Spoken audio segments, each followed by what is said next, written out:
एक वक्त था जब बिहार की पहचान बिजली की भारी कमी वाले राज्य के तौर पर होती थी। लेकिन आज की कहानी बिल्कुल अलग है। ये कहानी है एक जबरदस्त बदलाव की, एक ऐसे सफर की जहां बिहार ने बिजली की कमी से सरप्लस तक का रास्ता तय किया है। तो ये जो नंबर स्क्रीन पर है, 3774 किलोवाट घंटा, ये क्या है? ये 2024-25 के लिए बिहार में प्रति व्यक्ति बिजली की अनुमानित खपत है।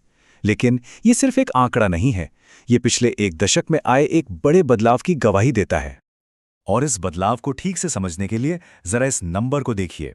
एक दशक पहले 2011-12 में ये आंकड़ा सिर्फ 134 था। 134 से 374 तक का ये उछाल ये दिखाता है कि ये तरक्की कितनी तेज और कितनी बड़ी रही है। तो चलिए इस पूरे सफर को गहराई से समझते हैं। हम देखेंगे कि बिहार की बिजली की असल समस्या क्या थी, फिर कैसे एक दशक में सब कुछ बदला और कैसे ये घाटे से मुनाफे तक पहुंचा, और आखिर में हम इसकी ग्रीन एनर्जी की योजनाओं और आम लोगों की जिंदगी पर इसके असर पर भी बात करेंगे। तो कहानी की शुरुआत करते हैं आज से लगभग एक दशक पहले। 2010 के आसपास बिहार का जो पावर सेक्टर था वो बहुत ही गंभीर मुश्किलों से गुजर रहा था। हालात सच कहें तो काफी खराब थे। इस सारी मुश्किल की जड़ में थी एटीएनसी हानि। अब ये शब्द सुनने में थोड़ा टेक्निकल लगता है ना, पर ये जो छेद वाली बाल्टी का उदाहरण है वो इसे बिल्कुल सही तरीके से समझाता है। मतलब वो बिजली जो सिस्टम में बनती तो थी, पर लोगों के घरों तक पहुंचने या बिल होने से पहले ही कहीं गायब हो जाती थी। और ये एक बहुत बड़ा आर्थिक बोझ था। जरा इस चार्ट पर नजर डालिए। 2012-13 में 45% बिजली बस यूं ही जाया हो रही थी। जरा सोचिए, सरकार जितनी भी बिजली बना रही थी उसकी लगभग आधी कभी किसी के काम ही नहीं आ रही थी। और इसका सीधा असर आम लोगों की जिंदगी पर पड़ रहा था। गांवों में बच्चों को दिए की रोशनी में पढ़ना पड़ता था, किसानों को सिंचाई के लिए पूरी तरह से मानसून पर निर्भर रहना पड़ता था। आज वहीं औसतन 22 घंटे की बिजली ने पूरी तस्वीर ही बदल दी है। तो सवाल ये उठता है कि बिहार ने इस हाल को बदला कैसे?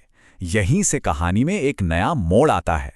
ये वो दौर था जब कुछ बड़े रणनीतिक फैसले लिए गए, जिन्होंने पावर सेक्टर की पूरी दिशा ही बदल दी। तो ये सब हुआ कैसे? इस टाइमलाइन पर 3 बड़े मील के पत्थर नजर आते हैं। 2012 में पूरे सिस्टम को नए सिरे से बनाना, 2018 तक हर घर में बिजली का कनेक्शन पहुंचाना और 2024 तक स्मार्ट टेक्नोलॉजी को अपनाना। यही इस बड़े बदलाव की असल नींव थे। अब ये चार्ट देखने में थोड़ा कॉम्प्लिकेटेड लग सकता है, पर इसका आइडिया बहुत सिंपल है। पहले एक ही बड़ी संस्था सब कुछ करती थी। 2012 में इसे काम के हिसाब से 5 अलग-अलग कंपनियों में बांट दिया गया। एक कंपनी बिजली बनाने पर ध्यान देगी, एक उसे पूरे राज्य में पहुंचाएगी और बाकी कंपनियां उसे घरों तक सप्लाई करेंगी। इसी स्पेशलाइजेशन ने गेम को बदल दिया। तो ठीक है, सुधार तो हुए, पर उनका जमीन पर क्या असर दिखा? चलिए सीधे सीधे उन नतीजों की बात करते हैं जो हमें आंकड़ों में साफ साफ दिखाई देते हैं। ये देखिए, इंफ्रास्ट्रक्चर में कितना जबरदस्त निवेश हुआ। ग्रिड सबस्टेशन, जो कि किसी भी बिजली नेटवर्क का दिल होते हैं, उनकी संख्या दोगुनी से भी ज्यादा हो गई। जितने ज्यादा सबस्टेशंस उतना ही मजबूत और भरोसेमंद पूरा ग्रिड।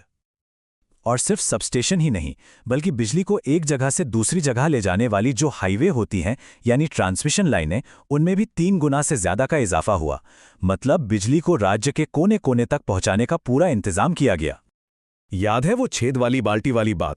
ये स्लाइड दिखाती है कि उन छेदों को कितनी कामयाबी से भरा गया। एटीएनसी लॉस का लगभग 43% से घटकर सिर्फ 15.5% पर आ जाना, ये एक बहुत बहुत बड़ी कामयाबी है। और जब ये लीकेज बंद हुए तो नतीजा क्या निकला? नतीजा था ये चौंकाने वाला आंकड़ा। 2024-25 में बिहार की बिजली कंपनियों को रिकॉर्ड मुनाफा हुआ। ये सिर्फ एक नंबर नहीं है, ये इस बात का सबूत है कि एक अच्छा सिस्टम ना सिर्फ लोगों की सेवा कर सकता है, बल्कि आर्थिक तौर पर भी कामयाब हो सकता है। तो चलिए, अब तक हमने देखा कि पुरानी समस्याओं को कैसे ठीक किया गया। अब नजर डालते हैं भविष्य पर। बिहार अब रिन्यूएबल यानी हरित ऊर्जा को लेकर क्या बड़ी योजनाएं बना रहा है। ये जो लक्ष्य है, ये कोई छोटा मोटा लक्ष्य नहीं है।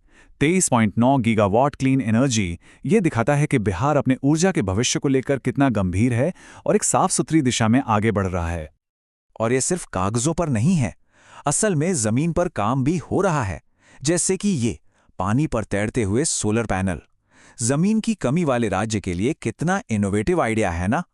और दूसरी तरफ सरकारी इमारतों की छतों पर सोलर पैनल लगाकर एक अच्छी मिसाल भी पेश की जा रही है। तो आज की तारीख में बिहार की बिजली आ कहां से रही है, ये चार्ट हमें पूरी तस्वीर दिखाता है। हाँ, अभी भी 66% निर्भरता थर्मल पावर पर है, लेकिन अच्छी बात यह है कि सोलर, हाइड्रो और विंड एनर्जी का हिस्सा अब काफी तेजी से बढ़ रहा है। लेकिन दिन के आखिर में ये सारे बड़े बड़े आंकड़े, ये सारे प्रोजेक्ट्स, इनका असल मतलब क्या है? इनका असल मकसद है बिहार के आम लोगों की जिंदगी को बेहतर और आसान बनाना। और ये हो भी रहा है, कुछ बहुत ही अच्छी योजनाओं के जरिए, जैसे मुख्यमंत्री विद्युत उपभोक्ता सहायता योजना के तहत घरों को मुफ्त बिजली मिल रही है, तो वहीं मुख्यमंत्री कृषि संबंध योजना से किसानों को बहुत सस्ती बिजली मिल रही है। और ऊपर से स्मार्ट मीटर और सुविधा ऐप जैसी टेक्नोलॉजी ने तो चीज़ों को और भी आसान बना दिया है। और इस चार्ट को देखिए, ये दिखाता है कि इसका असर कितने बड़े पैमाने पर हुआ है। बिजली उपभोक्ताओं की संख्या में 5 गुना की बढ़ोतरी। इसका मतलब है कि लाखों नए परिवार आज ग्रिड से जुड़े हैं, लाखों नई जिंदगियों में रोशनी पहुंची है। और ये आंकड़ा शायद इस पूरी कहानी की सबसे बड़ी कामयाबी है, 106% कॉस्ट कवरेज। आसान भाषा में कहें तो बिहार की बिजली कंपनियां अब घाटे में नहीं हैं, वो पहली बार आर्थिक रूप से आत्मनिर्भर हो चुकी हैं। ये एक ऐसा सिस्टम है जो लंबे समय तक चल सकता है। तो बिहार ने बिजली की कमी से सरप्लस तक का ये लंबा और मुश्किल सफर तय कर लिया है। अब सबसे बड़ा सवाल यही है कि क्या ऊर्जा की ये नई ताकत बिहार के औद्योगिक सपनों को हकीकत में बदलने वाली आखिरी चिंगारी बनेगी? ये एक ऐसा सवाल है जिसका जवाब बिहार का पूरा आर्थिक भविष्य तय करेगा।